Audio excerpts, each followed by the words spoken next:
الحمد لله نحمده ونستعينه ونستغفره ونؤمن به ونتوكل عليه ونعوذ بالله من شرور أنفسنا ومن سيئات أعمالنا من يهده الله فلا مضل له ومن يضلل فلا هادي له ونشهد أن لا إله إلا الله وحده لا شريك له ونشهد أن سيدنا ومولانا محمدا عبده ورسوله أما بعد قال الله تعالى في القرآن المجيد والفرقان الحميد أعوذ بالله من الشيطان الرجيم بسم الله الرحمن الرحيم يا أيها الرسل كلوا من طيبات واعملوا صالحا إني بما تعملون عليم وقال الله تبارك وتعالى فإذا قضيت الصلاة فانتشروا في الأرض وابتغوا من فضل الله وذكروا الله كثيرا لعلكم تفلحون صدق اللہ العظیم۔ محترم بزرگوں، عزیز ساتھیوں، سب سے پہلے اللہ رب العزت کا ہم شکر ادا کرتے ہیں کہ اللہ رب العزت نے ہم سب کو اپنے مبارک گھر میں جمع فرمایا، اور دعا کرتے ہیں کہ اللہ تعالی موت تک ہم سب کو، سب ایمان والوں کو اللہ تعالی اپنے مبارک گھر میں جمع ہونے کی توفیق عطا فرمائے۔ محترم بزرگوں، قرآن کریم کی دو آیتیں پڑھی گئی۔ اللہ تبارک و تعالی فرماتے ہیں یا ایھا الرسل کلوا من طیبات واعملوا صالحا۔ اللہ تعالیٰ فرما رہے ہیں کلوا من طیبات، پاکیزہ اور حلال رزق کھاؤ، واعملوا صالحا، اور نیک اعمال کرو۔ اے رسولوں، پاکیزہ حلال رزق استعمال کرو، واعملوا صالحا، اور نیک اعمال کرو، انی بما تعملون علیم، اور ہم جانتے ہیں تم جو کچھ بھی کرتے ہو۔ دوسری آیت پڑھی گئی جس کا ترجمہ اللہ تعالیٰ فرما رہے ہیں فَإِذَا قُضِيَتِ الصَّلَاةُ، جب تم نماز پڑھ لو، فَانْتَشِرُوا فِي الْأَرْضِ، زمین میں پھیل جاؤ، وَابْتَغُوا مِنْ فَضْلِ اللَّهِ، اللہ کے رزق کو تلاش کرو۔ بزرگوں، اس آیت سے ہمیں یہ بات معلوم ہوتی ہے، اللہ تعالیٰ نے ہمیں حکم دیا ہے جب تم نماز پڑھ لو، اس کے بعد تم اپنی تجارتوں کی طرف، اپنے کاروبار کی طرف، مزدور ہے تو مزدوری کرنے کے لیے، ملازم ہے تو ملازمت کرنے کے لیے، کام کرنے والا ہے کام کرنے کے لیے، جو اپنے اپنے لائن سے جس شعبے میں انسان لگا ہوا ہے اپنے اپنے شعبوں کی طرف چلا جائے اور اللہ کی روزی کو تلاش کرے۔ جس طرح نماز پڑھنا فرض ہے، اللہ کی عبادت کرنا فرض ہے، بزرگوں یاد رکھو اسی طرح رزق حلال کمانا فرض ہے، رزق حلال کمانا فرض ہے۔ جس طرح نماز پڑھنے کو اللہ نے فرض قرار دیا، حلال روزی کمانے کو اللہ نے فرض قرار دیا ہے۔ جس طرح انسان نیک اعمال کرتا ہے اسے ثواب دیا جاتا ہے، حلال روزی کے لیے جو محنت کرتا ہے اللہ اس کو ثواب دیتے ہیں۔ ہماری نیت یہ ہو کہ میں اس حلال رزق کے ذریعے سے اپنے اہل و عیال کا، اپنے بال بچوں کا، اپنے گھر والوں کا، اپنی جو ضروریات ہیں ان ضروریات کو حلال طریقے سے میں اس کو پورا کروں گا۔ اسی لیے میں محنت کر رہا ہوں، اسی لیے میں مشقت کر رہا ہوں، اسی لیے میں مزدوری کر رہا ہوں۔ یہاں تک کہ جب تم مزدوری کرتے ہو، جب تم محنت میں لگے رہتے ہو، تمہارا پسینہ ادھر نکلتا ہے، تم کام کرتے ہو، حلال رزق کمانے کے لیے کام کرتے ہو، حلال لقمہ کھانے کے لیے کام کرتے ہو، اللہ تعالیٰ تمہارے نام اعمال میں نیکیاں لکھنا شروع کر دیتے ہیں۔ ہم سمجھتے ہیں کہ نماز پڑھنا فرض ہے، نماز پڑھنے پہ نیکی ملتی ہے، نماز پڑھنا عبادت ہے۔ بزرگوں، نماز پڑھنا بھی عبادت ہے، حلال تجارت کرنا بھی عبادت ہے۔ جس طرح نماز پڑھنے پہ اجر ملتا ہے، حلال لقمہ کما کر کھانے پہ بھی اللہ اجر دیتے ہیں۔ جو سچا اور امانت دار تاجر ہوگا، جو محنت و مشقت کرنے والا تاجر ہوگا، جو محنت و مشقت کر کے حلال روزی کماتا ہوگا، اللہ کل قیامت میں اس کا حشر انبیاء کے ساتھ، شہداء کے ساتھ اللہ اس کا حشر فرمائیں گے۔ بزرگوں، اسلام کے اندر رزق حلال کمانے کی تعلیم دی گئی، حلال روزی استعمال کرنے کی تعلیم دی گئی۔ اس کے بالمقابل حرام رزق سے پرہیز کرو، حرام کھانے سے پرہیز کرو، حرام کمانے سے پرہیز کرو، حرام دیکھنے سے پرہیز کرو، حرام چھونے سے پرہیز کرو، اس لیے کہ حرام انسان کی دنیا و آخرت دونوں برباد کرتا ہے، اور حلال اس کے مقابل میں بہتر ہے، اچھا ہے۔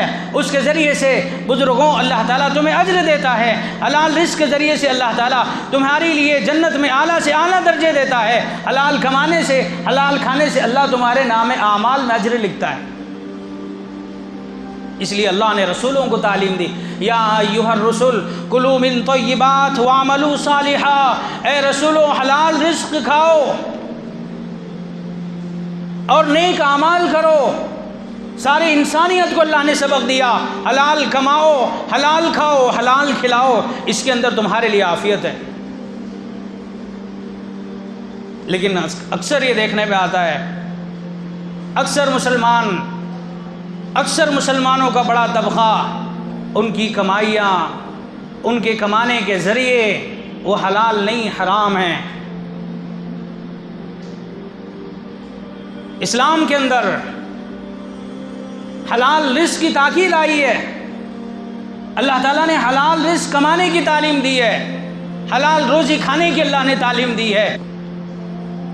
ایک حدیث کے اندر اللہ کے نبی صلی اللہ علیہ وسلم فرما رہے ہیں کہ جو آدمی محنت کرتا ہے، مشقت کرتا ہے اور کلہاڑی لے کے جاتا ہے، لکڑیاں کاٹ کے لاتا ہے، اپنے کندھے پہ اٹھا کے لاتا ہے، بڑا گٹھڑا باندھ کے اپنے پیٹھ پہ لایا، بازار لے گیا اور بازار لے جانے کے بعد اسے فروخت کیا، اور اللہ کے نبی فرما رہے ہیں یہ کام اتنا مبارک ہے، اس محنت کے ذریعے سے اللہ کے نبی صلی اللہ علیہ وسلم نے محنت کرنے والوں کو دعا دی۔ اللہ کے نبی فرما رہے ہیں اس کے ذریعے سے اللہ تمہارے چہروں کو چمکا دے، یہ عمل تمہارا اتنا بہتر ہے، اتنا بہتر ہے اس عمل سے کہ اگر تم اس کے بالمقابل تم کیا کر رہے ہیں، محنت نہیں کر رہے، مشقت نہیں کر رہے، کوئی کام نہیں کر رہے، نہ کوئی لکڑیاں لا رہا ہے، نہ کوئی بیچ رہا ہے، نہ کوئی محنت کر رہا ہے، نہ مزدوری کر رہا ہے، بلکہ لوگوں سے مانگتے پھر رہے ہیں، بھیک مانگتے پھر رہے ہیں۔ اللہ کے نبی صلی اللہ علیہ وسلم نے فرمایا یہ اس سے بہتر ہے کہ تم لکڑیاں کا گٹھڑا اٹھاؤ، اپنے کندھے پہ اٹھا کے لاؤ، اپنے پیٹھ پہ لاؤ، بازار لے جاؤ اور اسے فروخت کرو، اور اس کے ذریعے سے جو تمہیں رزق ملے گا، حلال رزق ملے گا، حلال روزی ملے گی، تم اس حلال رزق کو استعمال کرو، اس حلال روزی کو استعمال کرو۔ اس کی برکت یہ ہوگی اللہ تمہارے چہروں پہ نور کو داخل کرے گا، اللہ تمہارے چہروں کو چمکا دے گا، اور یہ روزی اس روزی سے بہتر ہے جو تم لوگوں سے مانگتے ہوئے پھرتے ہو۔ اسلام میں مانگنے کی اجازت نہیں ہے، اسلام میں بھیک مانگنے کی اجازت نہیں ہے، اسلام کے اندر اس بات کی اجازت ہے کہ تم محنت کرو، تم مشقت کرو، تم روزی روٹی کمانے کے لیے اپنا پسینہ بہاؤ، تم روزی روٹی کمانے کے لیے تجارت کرو، تم ملازمت کرو، کسی کے نوکر بن جاؤ یا کسی کے پاس حمالی کرو۔ یہ بہتر ہے کسی کے سامنے ہاتھ پھیلانے سے، یہ بہتر ہے کسی کے سامنے بھیک مانگنے سے، یہ بہتر ہے اس سے کہ تم لوگوں سے مانگتے ہوئے پھرو۔ اللہ کے نبی صلی اللہ علیہ وسلم دوسری حدیث میں فرما رہے ہیں قیامت کے دن ایسے لوگ آئیں گے جن کے چہروں پر داغ کے نشان ہوں گے، جن کے چہرے پر گوشت نہیں ہوگا، ہڈیاں ہوں گے. لوگ دیکھ کے پہچان لیں گے یہ وہ لوگ ہیں جو دنیا میں مانگتے ہوئے پھرتے تھے، اپنی ضرورتوں کو لوگوں سے مانگ کے پورا کرتے تھے، بھیک مانگنے کے عادی بن گئے تھے، بھیک مانگ کے گزارا کرتے تھے. اللہ کے نبی نے اس کی تعلیم نہیں دی، دین اسلام نے اس کی تعلیم نہیں دی.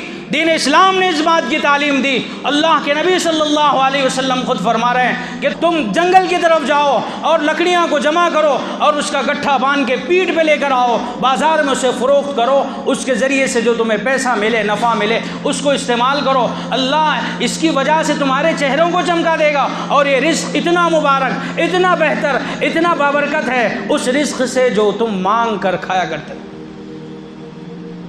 حلال روزی کو اختیار کرو، حلال روزی کھاؤ، اس لیے کہ انبیاء علیہ السلام نے حلال روزی کھائی ہے، انبیاء علیہ السلام نے محنت کی ہے، انبیاء علیہ السلام نے کسی سے مانگا نہیں، انبیاء نے کسی کے سامنے ہاتھ نہیں پھیلایا، کوئی نبی کسی سے مانگ کے گزارا نہیں کیا. سیرت کی کتابوں میں مل جائے گا فلاں نبی نے فلاں تجارت کی، فلاں نبی نے مزدوری کی. یہاں تک کہ حضرت داؤد علیہ السلام کے بارے میں آپ نے اپنے ہاتھ سے، کاراگری سے، اپنے ہاتھ کی محنت سے کما کے کھایا کرتے تھے.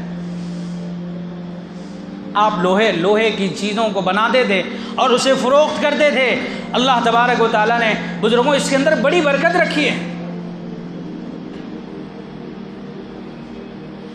خود حضور پاک صلی اللہ علیہ وسلم بیان فرما رہے ہیں سب سے بہترین روزی وہ ہے، سب سے بہترین لقمہ وہ ہے، سب سے پاکیزہ، سب سے حلال رزق، سب سے پاکیزہ روزی وہ ہے جو انسان اپنی ہاتھ سے محنت کر کے کماتا ہے. وہ روزی سب سے پاکیزہ روزی ہے، وہ روزی سب سے زیادہ حلال روزی ہے، وہ روزی اللہ کو بڑی محبوب ہے. اللہ کے نبی صلی اللہ علیہ وسلم نے اس کی طرف اشارہ کر کے فرمایا سب سے بہترین روزی وہ ہے جو انسان اپنے ہاتھ کی محنت سے کما کے کھاتا ہے. بزرگوں تمہیں معلوم نہیں، جس طرح نماز پڑھنا فرض ہے، نماز پڑھنے پہ ثواب ملتا ہے، حلال روزی کمانے پر بھی ثواب ملے گا. اس لیے بہترین تاجر بنو، بہترین مزدور بنو، محنت کرنے والے بنو، مشقت کرنے والے بنو.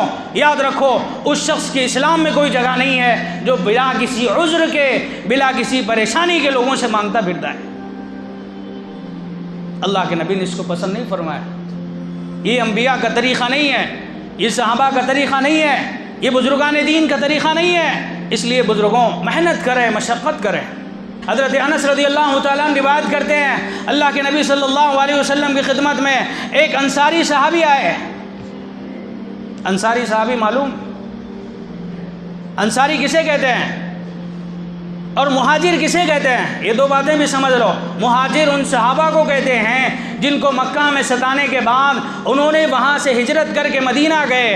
ہجرت کرنے والے صحابہ کو مہاجرین کہتے ہیں، اور انصار مدینہ کے صحابہ کو کہتے ہیں جنہوں نے ہجرت نہیں کی بلکہ جو مہاجرین تھے ان کا استقبال کیا، ان کو گلے لگایا. اللہ کے نبی نے انصار کو مہاجرین کا بھائی بنایا. مہاجرین جب آئے انصار نے ان کا استقبال کیا، انہیں سینے سے لگایا، اپنے باغات سے آدھے باغات انہیں دیے، اپنی تجارتوں میں انہیں شامل کیا، اپنے ساتھ انہیں شریک کیا، اپنے نفع میں انہیں شامل کیا. اللہ کے نبی صلی اللہ علیہ وسلم نے اپنے امت کو سبق دیا جب تمہارے پاس کوئی آ جائے، کوئی مسلمان بن کے تمہارے محلے میں آ جائے، مسلمانوں تمہاری ذمہ داری ہے تم اس کا استقبال کرو. وہ اپنا سب کچھ چھوڑ کر کے، اپنے گھر بار کو چھوڑ کر کے، اپنے خاندان کو چھوڑ کر کے، اپنے قبیلے کو چھوڑ کر کے، ہر چیز کو چھوڑ کر کے لا الہ الا اللہ محمد الرسول اللہ پڑھ کے اللہ کی ذات پہ ایمان لے آیا، محمد کی رسالت پہ ایمان لے آیا، تمہارا بھائی بن گیا ہے. تمہاری سب کی ذمہ داری ہے کہ تم اس کا خیال رکھیں. یہ سبق اللہ کے نبی صلی اللہ علیہ وسلم نے دیا تھا، انصار کو سکھایا. اور جب مہاجرین آئے تو انصار نے بڑا اچھا معاملہ کیا ان کے ساتھ. میں عرض کر رہا تھا کہ ایک انصاری صحابی اللہ کے نبی صلی اللہ علیہ وسلم کے پاس آئے. آنے کے بعد کہنے لگے اے اللہ کے نبی صلی اللہ علیہ وسلم، میں بڑا پریشان حال ہوں، میرے پاس مال نہیں ہے، میرے پاس مال نہیں ہے کہ میں تجارت کروں۔ اللہ کے نبی صلی اللہ علیہ وسلم اگر چاہتے تو اسے کچھ ہدیہ دے دیتے، اللہ کے نبی اگر چاہتے تو اسے کچھ زکوٰۃ دے دیتے، اللہ کے نبی اگر چاہتے تو اسے کچھ زکوٰۃ یا فطرے کا صدقے کا مال دے دیتے اور کہتے کہ جا اس سے گزارا کر۔ لیکن اللہ کے نبی صلی اللہ علیہ وسلم نے یہ نہیں کیا۔ اللہ کے نبی کے ہر عمل سے ہمارے لیے سبق ہے۔ اللہ کے نبی صلی اللہ علیہ وسلم کی زندگی ہمارے لیے نمونہ ہے۔ اللہ کے نبی صلی اللہ علیہ وسلم کی زندگی ہمارے لیے مشعل راہ ہے، زندگی گزارنے کا سامان ہے، طریقہ ہے۔ اس دور اندھیرے میں اللہ کے نبی کی سنت، آپ کی زندگی ہمارے لیے مشعل راہ ہے۔ زندگی گزارنے کا طریقہ اللہ کے نبی نے سکھایا ہے اپنی امت کو۔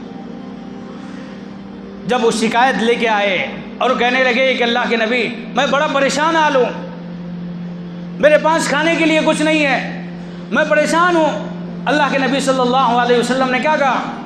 تمہارے گھر میں کیا ہے؟ تمہارے گھر میں کیا ہے؟ کہا کہ اللہ کے نبی کچھ نہیں ہے، ایک چادر ہے جسے ہم اوڑھتے بھی ہیں اور جسے ہم بچھاتے بھی ہیں، جسے ہم اوڑھتے بھی ہیں، جسے ہم بچھاتے بھی ہیں۔ اور کہا کہ اللہ کے نبی ایک پیالہ ہے جس کے ذریعے سے ہم پانی پیتے ہیں۔ صحابی رسول ہیں، کیا مقام ہے صحابہ کا؟ اصحابی کالنجوم فبأیہم اقتدیتم اہتدیتم۔ اللہ کے نبی فرما رہے ہیں میرے صحابہ ستاروں کے مانند ہیں، جن کی اقتداء کرو گے راہ پا جاؤ گے۔ صحابہ وہ صحابہ ہیں جس نے اپنا سب کچھ دین پہ قربان کر دیا ہے، اپنی جان بھی دین کے لیے دے دی، اپنا مال بھی دین کے لیے دے دیا، اپنا وقت بھی دین پر قربان کر دیا، سب کچھ دین پہ نچھاور کر دیا ہے صحابہ نے۔ اللہ نے عرش سے صحابہ کو سلام بھیجا ہے، وہ مقام ہے صحابہ کا۔ اور حالت یہ ہے گھر میں کھانے کے لیے کچھ نہیں، لیکن دین کمزور نہیں تھا، اس وقت میں دین طاقتور تھا، گھر میں کچھ نہیں تھا لیکن دین اتنا مضبوط تھا، مسلمان اتنے مضبوط تھے۔ یہ وہ حدیث کے مثل کے اللہ کے نبی فرما رہے ہیں سارے مسلمان ایک جسم کے مانند ہیں، ایک دوسرے کے تعاون کرنے والے تھے صحابہ، ایک دوسرے کی مدد کرنے والے تھے صحابہ، ایک دوسرے پر انگلیاں اٹھانے والے نہیں تھے صحابہ، ایک دوسرے کا نقصان کرنے والے نہیں تھے صحابہ۔ وہ صحابی تھے، اللہ کے نبی کے پاس آئے اور آگے بتا رہے ہیں اللہ کے حبیب میں پریشان ہوں، کھانے کے لیے گھر میں کچھ نہیں ہے۔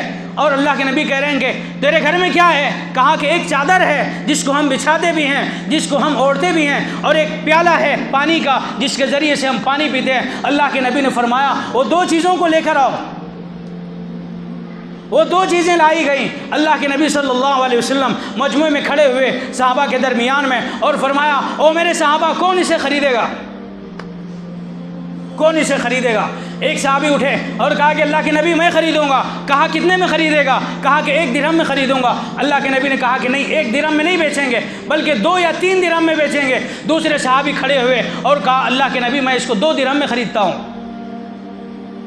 اللہ کے نبی نے وہ دے دیا، 2 درہم لیے، اور 2 درہم لینے کے بعد وہ انصاری صحابی کے ہاتھ میں رکھا اور کہا کہ 1 درہم کے لیے اپنے گھر والوں کے لیے کھانے کا سامان لے جاؤ اور 1 درہم سے بازار سے کلاڑی خرید کے میرے پاس لے آؤ۔ یہ کون کہہ رہے ہیں؟ اللہ کے نبی صلی اللہ علیہ وسلم کہہ رہے ہیں۔ وہ صحابی گئے، بازار گئے، کھانے کا سامان لیا 1 درہم کا، اور 1 درہم کی کلاڑی لی، کھانے کا سامان اپنے اہل و عیال کو، گھر والوں کو دے کر آئے، اور کلاڑی لے کے حضور اقدس صلی اللہ علیہ وسلم کی خدمت میں آئے۔ اور آنے کے بعد اللہ کے نبی صلی اللہ علیہ وسلم نے وہ کلاڑی لی، اپنے ہاتھ سے کلاڑی کا دستہ حضور اقدس صلی اللہ علیہ وسلم نے لگایا اور اس صحابی کے ہاتھ میں کلاڑی دی اور کہا کہ جنگل کی طرف چلے جاؤ اور 15 دن کے بعد آنا، وہاں سے لکڑی کاٹتے رہو، بازار لے جا کر بیچتے رہو، 15 دن کے بعد میرے سے ملاقات کرنے کے لیے آیا۔ مانگنے کے لیے جو آیا، آپ نے اللہ کے نبی نے نہ صدقہ دیا نہ اسے خیرات دیا، بلکہ ایک کلاڑی خرید کے دی، لکڑیاں لاتے رہے، بیچتے رہے، جنگل سے لکڑیاں کاٹتے رہے، بازار آتے رہے اور بیچتے رہے۔ 15 دن کے بعد آئے، حضور اقدس صلی اللہ علیہ وسلم کے ہاتھ کے اندر 10 درہم کو صحابی نے، انصاری صحابی نے رکھا ہے۔ اس وقت اللہ کے نبی صلی اللہ علیہ وسلم نے فرمایا کہ او صحابہ، اللہ تبارک و تعالیٰ مانگنے کو پسند نہیں فرماتے، اس لیے اسلام کے اندر مانگنے کو حرام قرار دیا گیا، کمانے کو، حلال تجارت کرنے کو، محنت کرنے کو، مشقت کرنے کو، پسینہ بہانے کو اللہ کے نبی نے پسند فرمایا۔ خود حضور اقدس صلی اللہ علیہ وسلم کو دیکھو، آپ صلی اللہ علیہ وسلم نے تجارت کی، ملک شام گئے تاجر بن کے، اسی لیے اللہ فرما رہے ہیں یا ایھا الرسل کلوا من طیبات واعملوا صالحا انی بما تعملون علیم۔ اے رسولوں، یعنی کہ اے انسانوں، پاکیزہ رزق کھاؤ، حلال رزق استعمال کرو۔ آج ہر شخص اپنے گریبان میں جھانکے، بہت سارے لوگ ایسے ہیں اپنی حلال تجارت کو چند منافع کے لیے اچھے مال کے اندر تھوڑا سا خراب مال ملا دیتے ہیں، جس کی وجہ سے سارا کا سارا تجارت برباد ہو جاتی ہے۔ اور اس کے بالمقابل میں سود کا استعمال نہ کرو، یہ حرام ہے۔ حدیث کے اندر اللہ کے نبی صلی اللہ علیہ وسلم نے اس کی ممانعت فرمائی ہے، نہ حرام کھاؤ، نہ حرام کھلاؤ، نہ حرام تجارت کرو، نہ حرام کوئی کام کرو جس کی وجہ سے تمہارا حلال بھی برباد ہو جائے۔ اس کے حرام رزق استعمال نہ کرو، اس کے اندر دنیا میں بھی تمہیں ذلت ہے، آخرت میں بھی تمہارے لیے ہلاکت و بربادی ہے۔ اللہ تعالیٰ سے دعا ہے کہ اللہ تعالیٰ مجھے بھی، آپ کو بھی اللہ عمل کی توفیق عطا فرمائے۔ آمین۔ وآخر دعوانا الحمدللہ رب العالمین۔